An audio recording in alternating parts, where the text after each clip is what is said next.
Now, here's the thing about technology on a wider scale. And I think this is something we haven't really tended to.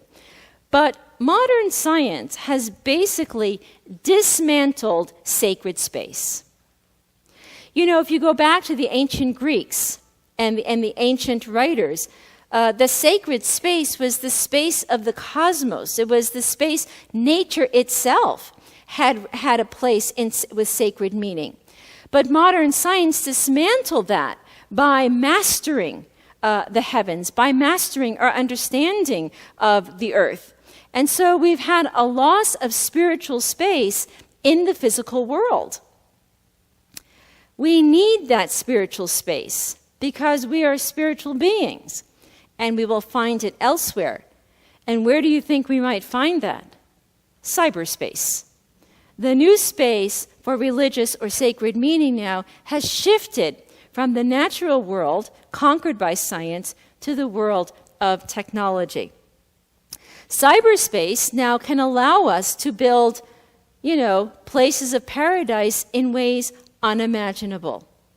One scholar even likened cyberspace to the book of Revelation, saying it can be like a jeweled home now realized in a virtual world. Now, I might be talking to a bunch of computer geeks, but if you've ever played like Second Life, or you have one of those social software platforms where you can take on another persona, you can choose your avatar. And Turkle has these studies where this one guy had a rather dismal marriage. His human everyday life was really monotonous and not fulfilling for him. So he went on to Second Life, and he became, I want to say it was a palm tree. And he became a palm tree, and this beautiful fawn would, dwell under the tree every day, and they kind of developed a relationship. So his everyday life was enhanced by his second life as a palm tree, in his avatar palm tree. And what's very interesting, Turkle says, is that the lines that distinguish the virtual world from the biological world are thinned out or just erased altogether. But the truth is, he didn't know that fawn could have been a 95-year-old man in a nursing home, right? And were he to really realize, what he had fallen in love with, he might be completely beside himself. So what we are seeing is that cyberspace fills a psychological and a religious void in modern human life. I think for younger generations, church does not compute. Really, it's not only the space and the rituals, but they don't find the connections that really enhance their life in the same way they do in the world of cyberspace and virtual reality.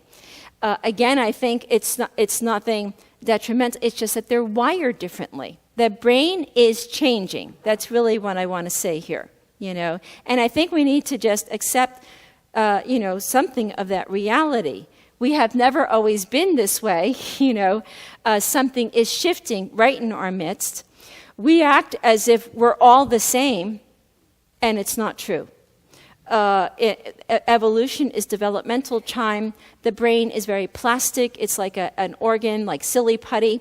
It will change according to the dominant stimuli. And so we're on a trajectory. And here's where the trajectory is, in a sense, leading toward. And that is what now some scholars are calling transhumanism. In other words, technology is ushering in the next level of evolution, and that level of evolution is not just post-human, but transhuman. We're going beyond now into a new level.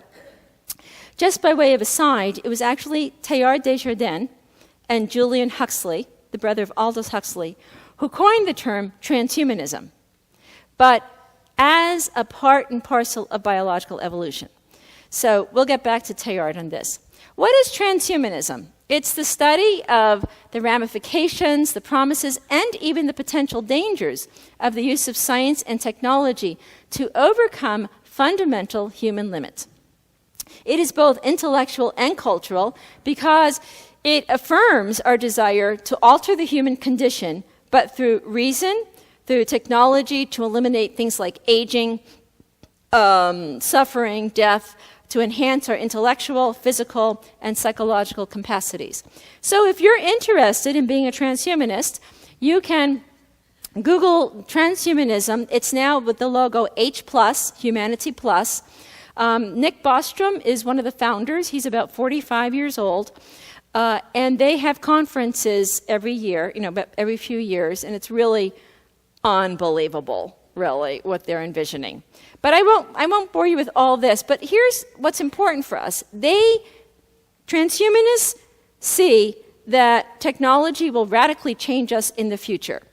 They foresee redesigning the human condition, including things like aging, the limits of human and artificial intellect, suffering, our confinement even to the planet Earth. A post-biological life, which is what technology promises, is a post-biological life. In other words, why are we worrying about ecology? Why are we worrying about the Earth when the stuff of nature now is information? And all we're talking about is packing information into new mediums and just, you might say, occupying different levels, different spaces of the universe. So they want to kind of develop this, with the long-term consequences of this. And transhumanists feel that there's a better chance of turning technology to our advantage if we try to use it for betterment rather than ban or prohibit it. There's a whole bunch of moral choices going on here that there's some talk about it, but not a lot. There are no public policies, by the way, with the development of technology, no public policies on how we should implement technology. So it's quite interesting in how this trajectory has unfolded. Basically, transhumanists envision a society where we can live longer, be happier, smarter, with more control over our lives. And that's sort of the illusion, we're on the cusp of that kind of now. Now, even for those in politics, they envision a transhuman democracy where humans and post-humans can peacefully coexist. So there is hope. Anyway, we know this stuff because we hear about it all the time in the news. Genetic engineering, and it's fantastic. It is fantastic what humans can invent and create. I don't know if you're familiar with the new technology of CRISPR, like little scissors that can go in and edit genes. We can take out the genes that we don't want, and we can insert new genes. We tie it up and put it back in. It is really just unbelievable. Nanotechnology, in other words, the development of computers or implements of the nanoscale, that's just unbelievably small, and implanting them.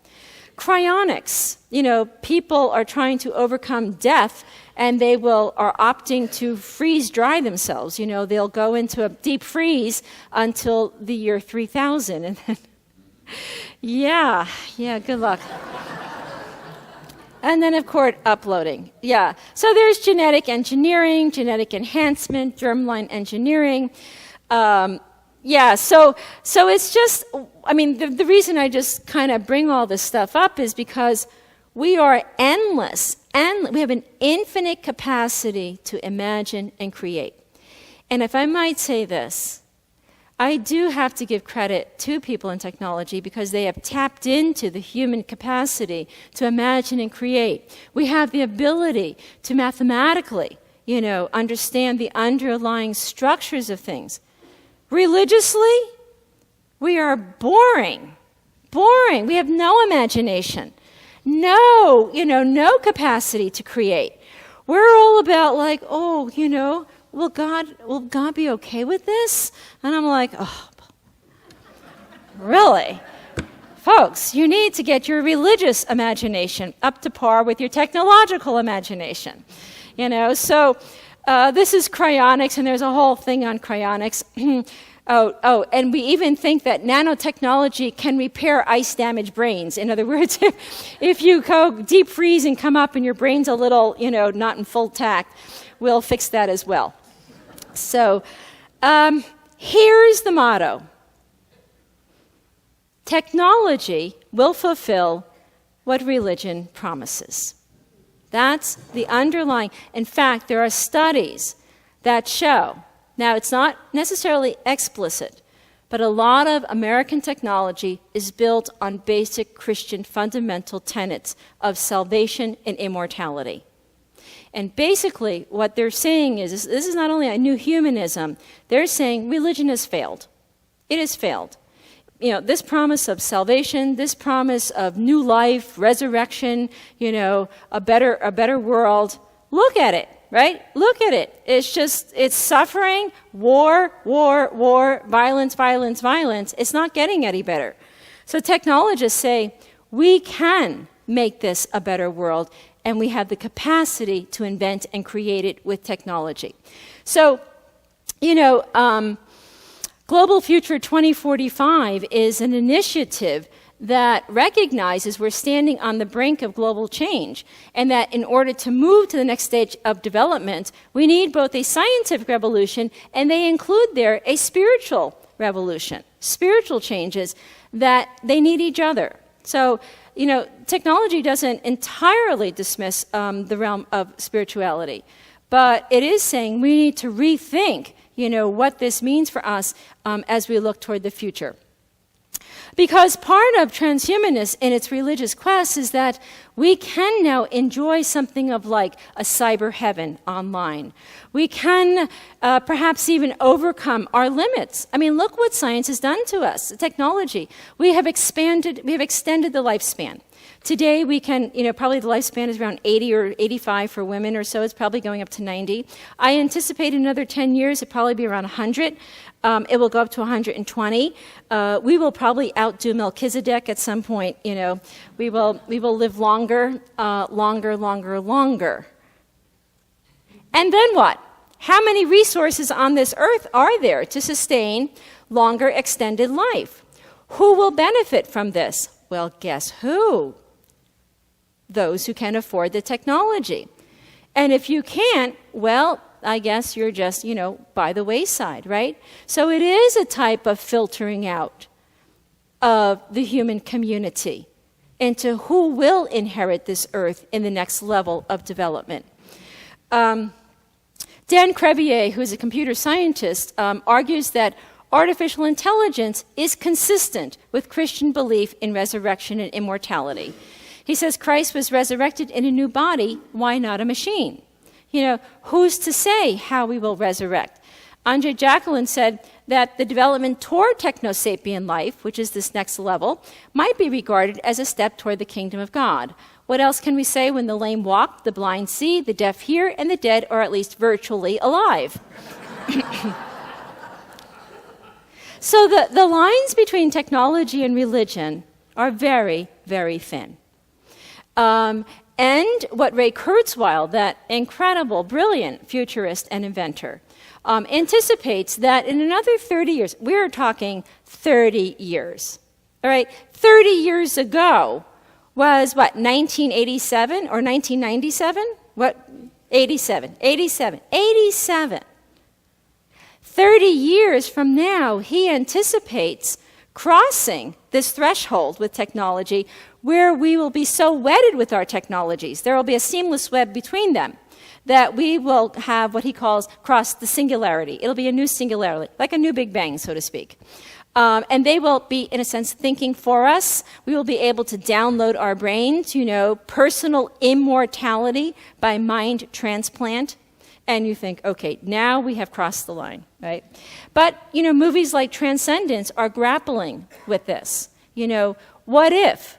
What will this mean for us, this brain downloading? Now, I was telling some of the folks last evening, I do have a friend by the name of Martine Rothblatt, who actually is the founder of Sirius Satellite Radio, Geostar, and now United Pharmaceuticals. And Martine wrote a book 2 years ago called Virtually Human, The Promise and Peril of Digital Immortality.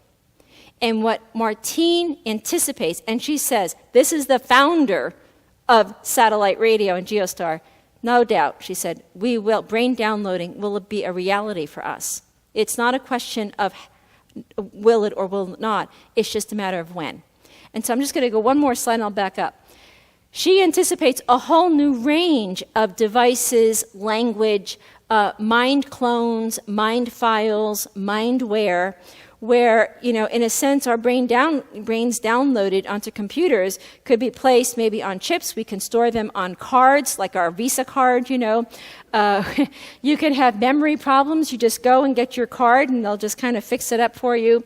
We can then repackage that information into new mediums, and we're good to go, Same software, new hardware type thing. We just, the same program, just putting in a new medium. And you think to yourself, this now has just crossed the barrier for me, right? I'm out of here. I'm out of Austin. I'm going to somewhere else. This crazy nun that they brought in, But here's the thing, this computing power is just accelerating. And I don't know about you, but if you keep up with technology, it's just the power of computing power is accelerating. And again, the types of computing power that are being developed are really rather imaginative and novel. So one thing we can say, we can anticipate that we will find ourselves on a new trajectory of post-human life, cyborgian life, technosapien life within the next 10 to 20 years. It's already happening. Added to that is the rise of robots. Now, more and more I see them in the news, but these development of robots have been going on for the last 25, 30 years. This is nothing new. MIT and Carnegie Mellon have some of the greatest robotic labs. But they're developing robots that can not only, like industrial force robots, or robots that can do surgery, which is absolutely fantastic. And if I were to have surgery done, I'd rather a robot. They're programmed for, precision type thing. But we're developing robots to meet the needs of human emotions. Robots that can respond to happiness, that can show interest, that can have a calming effect. So this is Kismet here. Kismet, do you see Kismet? There she is. She's a robot that's being developed as a robot that can meet the emotional needs of humans. So things like, if you like to tell jokes and no one laughs, you get Kismet. She'll laugh with you all the time. If you feel, you're depressed and no one to share your sorrow, you get Kismet. She'll weep with you all the time.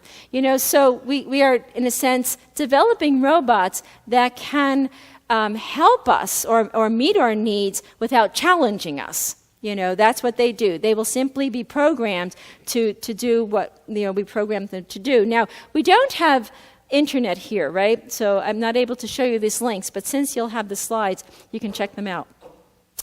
We're developing, Martine Rothblatt made a robot of her wife, Bina. And this YouTube is Bina and Bina, the organic, the real human Bina talking to the robot Bina. It's as if, imagine making a robot of yourself and having a conversation. It's too weird to think about, isn't it? Yeah. How many have ever seen the movie Robot and Frank? Yeah, that's a great movie. If you haven't seen it, you really must see it. It's a person who's suffering from aging and some dementia, can't take care of himself in his household. The son says, "That's it. I'm getting you a robot. If you don't take this thing, you're going to a nursing home." He takes the robot in. He says, "I don't want that machine." Over time, the robot is programmed to cook for him, make healthy meals, to bring him out for walks, to do gardening, and he begins to develop an affection for the robot. And he says at one point, "You're not so bad, I kind of like you." And then he was a cat burglar. He trains the robot to break into houses with him. And the robot says, "Frank, I don't think we should be doing this." Anyway, it's really a great movie about human relationships, about, when do we employ technology to meet human needs, and when do we draw the lines? Because Frank, at one point, chooses the robot over his children. his daughter's like, Dad, I'll come and take care of you. And he's like, no, don't come. I have the robot, So it's really, really a good movie. This is Bina, by the way. This is the robotic android, Bina. So I brought all these things. But we have robotic pets. Perhaps some of you have robotic pets. There was a line from a newspaper that says, robotic pet won't soil your carpet. So if you want sort of the attachment of a pet, something to give you company, but you don't want to clean up after it, you get a type of robotic pet. I anticipate we'll have educational robots where, your children will go to school or maybe send the robot to school. The robot will get the information, come home, and you can download it into your kids' homework book. So we can, we can anticipate, really, this is around the corner, a future community of robotic and, kind of humanoid robots and humans. It's kind of another level of cyborgian life. We know that, in Japan, they've eliminated truck drivers, and they're replacing now all trucks with computerized robotic drivers. So the whole workforce is going to be altered and shifted by the rise of robotics as robots are more and more interspersed in human community. But if you've seen the movie Ex Machina, right, the question is, what are we creating? Will we create something? Does a robot have free will?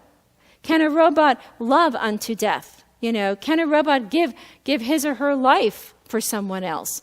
Or will these robots rise up against us? Will they destroy us? And that's the big fear, that a lot of the movies are dealing with. Ex Machina, this brilliant scientist and technology person creates robots as sex slaves, and he keeps them as imprisoned.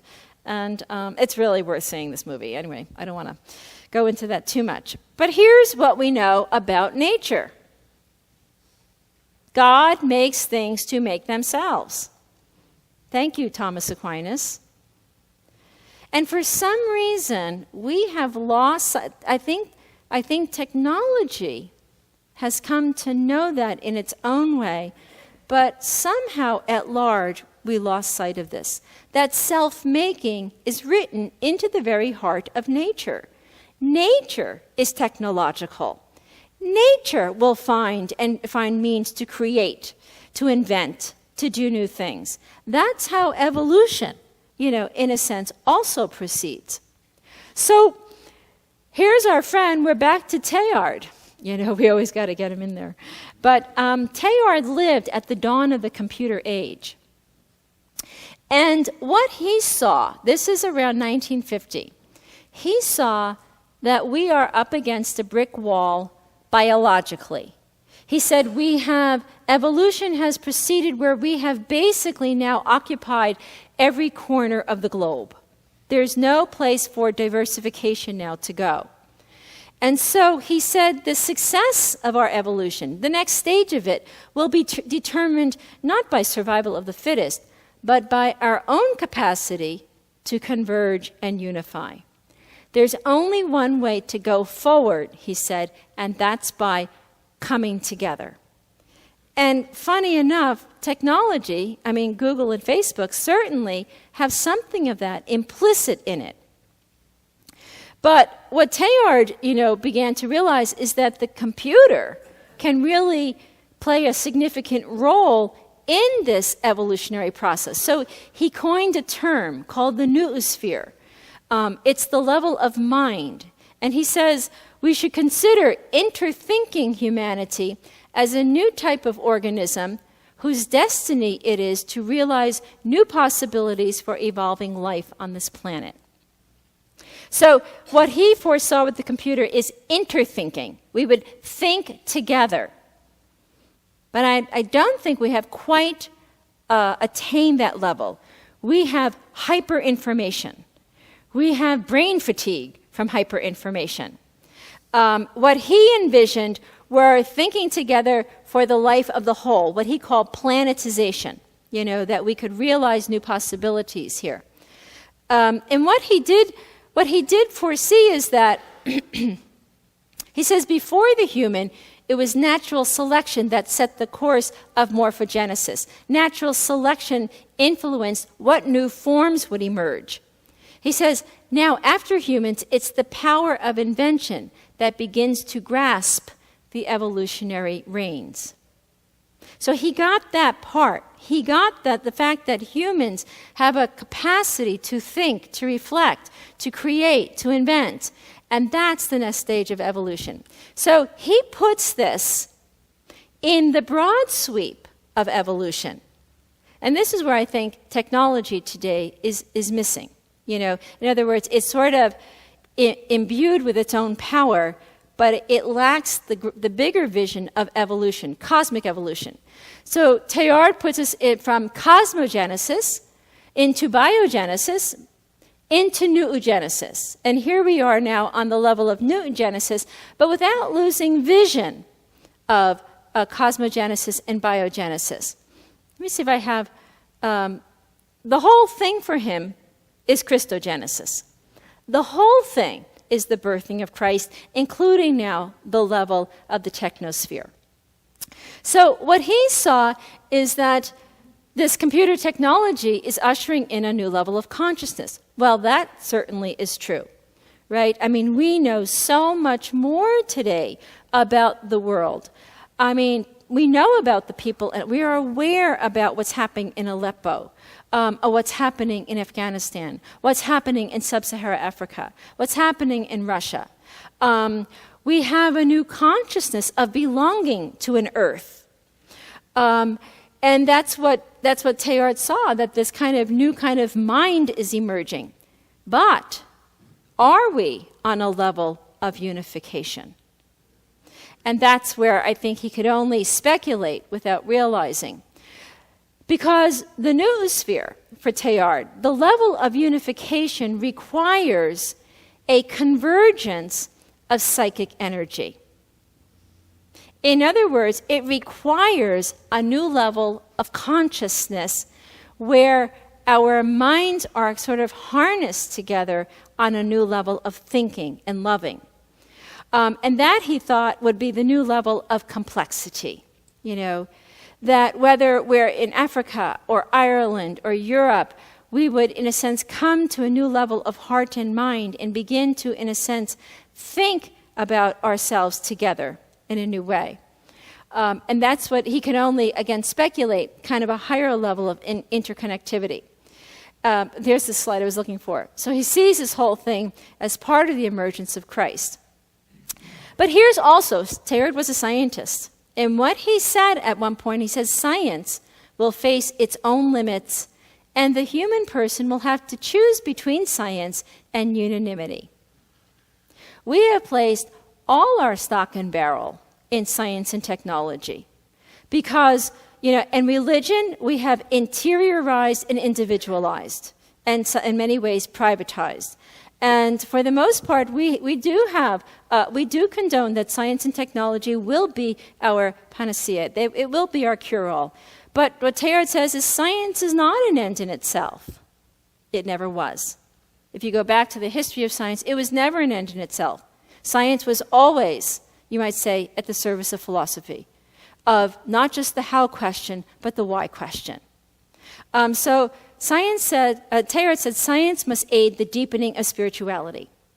In other words, when our discoveries through science, do they deepen our sense of belonging to something more than ourselves? Do they deepen our faith in an absolute center of love at the heart of our lives? So he says it's not head-to-head, tete-a-tete, or core-to-core, body-to-body. He says what we need is heart-to-heart. In other words, for Teilhard, the noosphere can only genuinely emerge, not through science and technology alone, but through spirituality, and you might say heart-centered spirituality, where there's a deepened level of consciousness. Welcome to contemplation, right?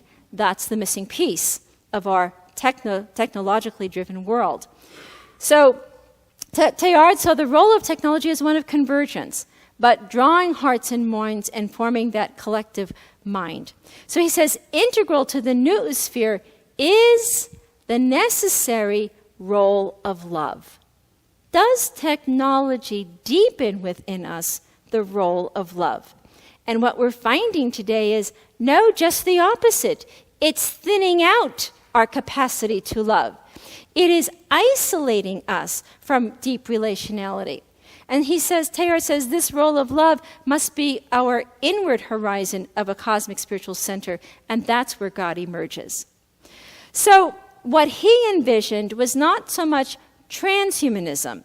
In other words, that technology would lead us to a new type of human, but he envisioned ultrahumanism, a deepening of human personhood, you might say, on a new level of convergence, where it would be a convergence of human and machine intelligence in a sense that computers can, what he thought, complete the cerebral sphere of collective thought, a new level of collective thought. But he did not see evolution as this kind of disruption in the organic whole, but a unification of the whole. And this is where our emphasis on information today and our emphasis on technology as the salvific, the new savior, we are, in a sense, missing the whole. We are missing the ecological piece. We are cosmic beings, first and foremost. We belong to an organic whole. And we are responsible for it, so to speak. So in ultrahumanism, Teilhard said it's not perfection of being, but it's evolution toward more being. And that's where I think technology today has us moving towards perfect being. I can hear better. I can see better. I'm smarter because I take, my pills. I'm going to live longer. But is my beingness deepened by all these enhancements? So Teilhard says materialism can bring about well-being, and we do know that. But spirituality and an increase in psychic energy, he says, brings about more being. And that's why I think we need to get on board, and here's where I would think centering prayer and what you're doing here at Church of Conscious Harmony needs to, in a sense, get itself on board and aligned with where we're going technologically. And we need to, in a sense, form a new framework of inwardness and outwardness. Because what Teilhard envisioned, and here, his sense of ultrahumanism, would that this is the next level of evolution through expansion of community, through greater unity. But that will not happen without a sense of love, compassion, sacrifice, a kind of letting go, and not in control, a type of trust and surrender. But his notion of planetization, is a type of profound, more union in love, a deepening of what we are, and that deepening of what we are may take on new hues with technology. But what we are, not just in our material being, what we are in our soul, what we are in our capacity for love, and our capacity for greater wholeness. So he saw that, that technology can, in a sense, usher in kind of a new brain, like as if we were to imagine a global brain. That's what he imagined, that this global brain would be then the thinking center for a cosmic body. You can begin to appreciate the scope and the breadth of his imagination and his insights, because he envisioned planetization as the welding of a single collective consciousness and reducing, you might say, the whole planet to a single super person. Now that just seems so idealistic if I think of what's happening in Aleppo, or I think of, the poor in our own areas, the poor of Philadelphia. But what he's saying is this takes a radical inwardness, a radical depth of love, and if all that we were talking about yesterday now is now transposed to today by saying the way we think, the way we wake up in the morning, the way we live with a virtue of enoughness, the way we live with materiality will impact the way planetization can emerge.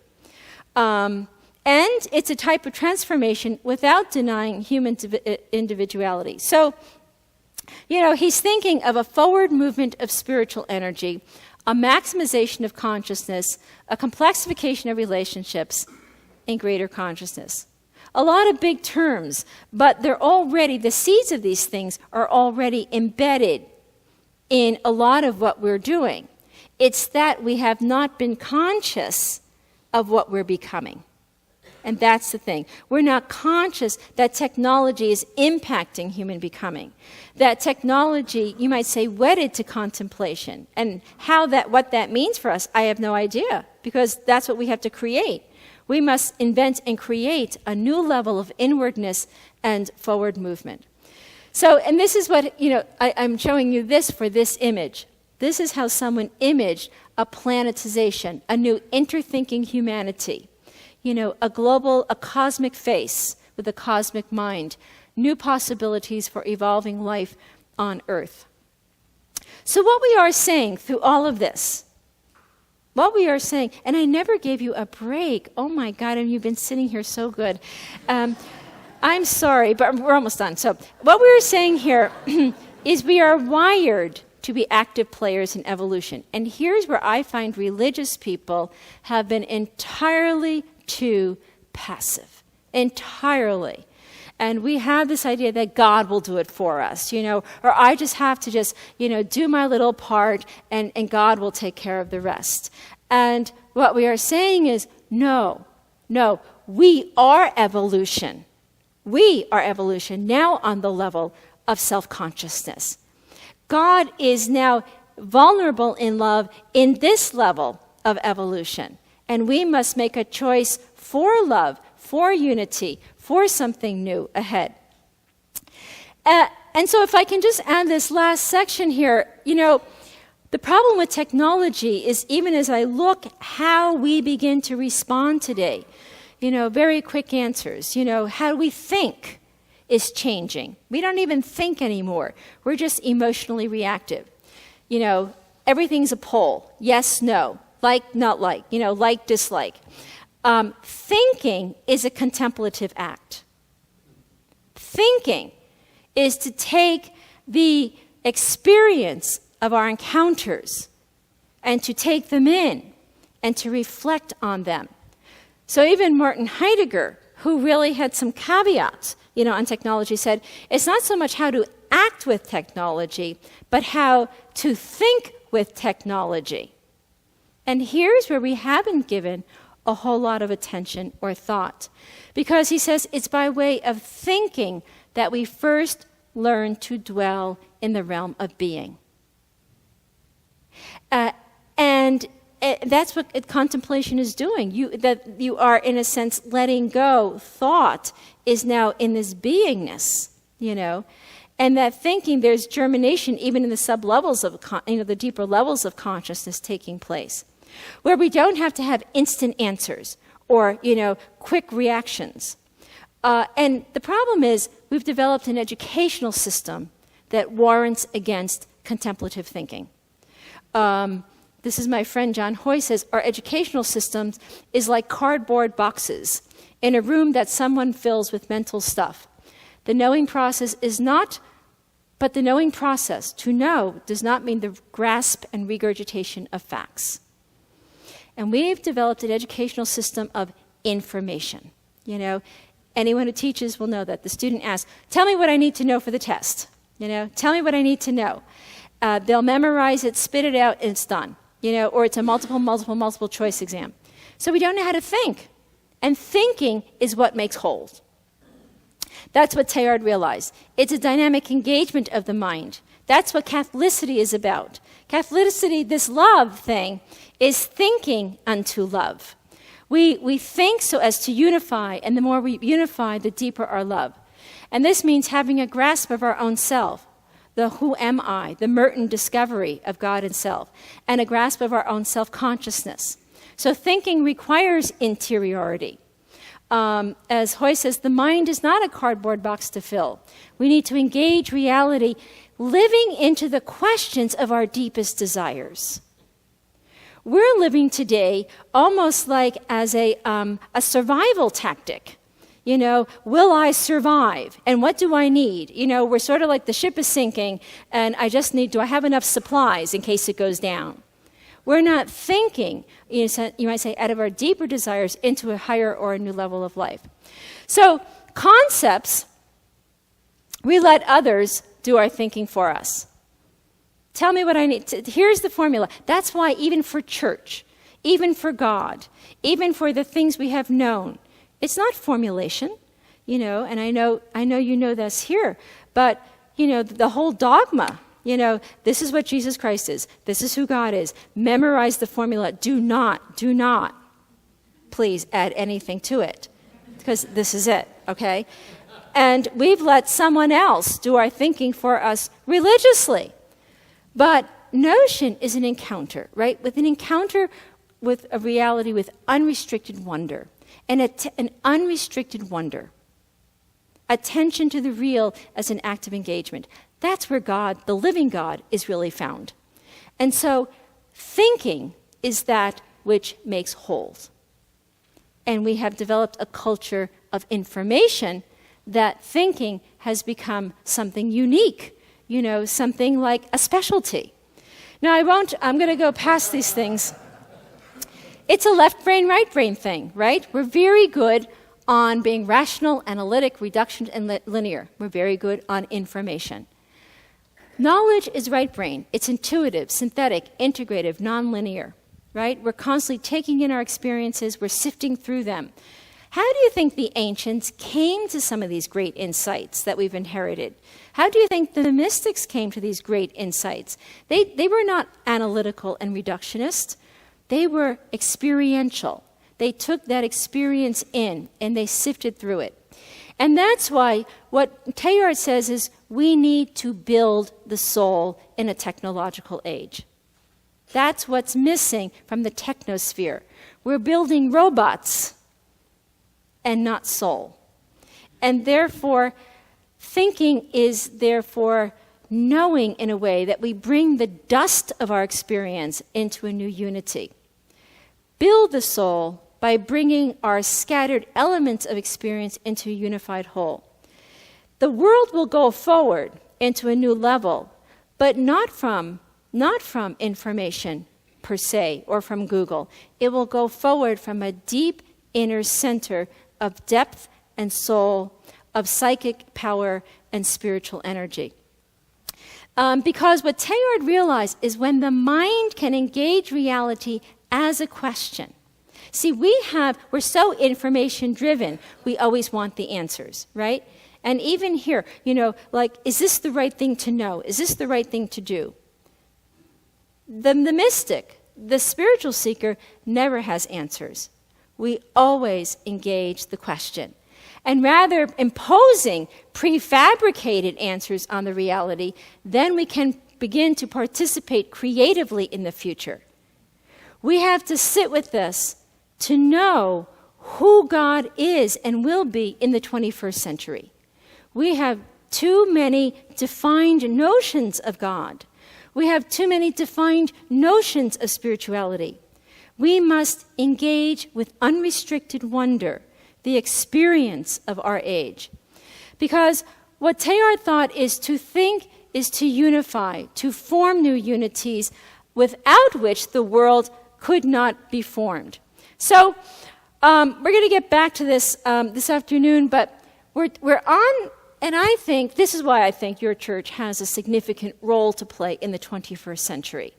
Not because I think you're all really nice people, and I really do think so, and you have great restaurants here, but I think the contemplative is the missing dimension of the outer world. We need to go inward, to go outward to a new level, not just of expansiveness, but of unification. And that's why we do need solitude. We do need cyber fasts. We do need to enkindle our desires to know what are our questions and not be afraid to enter into those questions. So I'm going to just kind of skip ahead to here. Technology can extend the outreach of our human activity, but it depends how we control and use it, how we control our psychic, spiritual energy needs and powers. The unbridled use of technology might lead us to a world or a life that may not be worth living, or as paraphrasing Socrates or one of those old guys, the unreflected cyber life may not be worth living. Because, and I see it's the time is running out. Religion is at the heart of technology. That's what I'm trying to say here. We are technological by nature. We will create and invent. That's the nature of nature, is to transcend itself.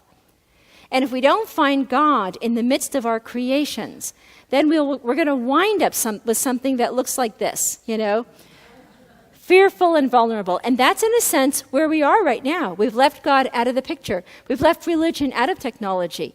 And we're afraid of our own creations. We're afraid of what we might actually produce. And so, is technology for better or worse? It depends. We're creating it.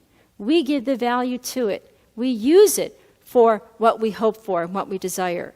And therefore, we need to go inward to know who we are, to know our desires. We need to begin to slow down, and we need to begin to think, to realize that to discover and to know, to use Teilhard's words, is to actually extend the universe and to complete it. Knowledge and love always work together in the unification of being, and what we are on the trajectory for and what we're created for is more being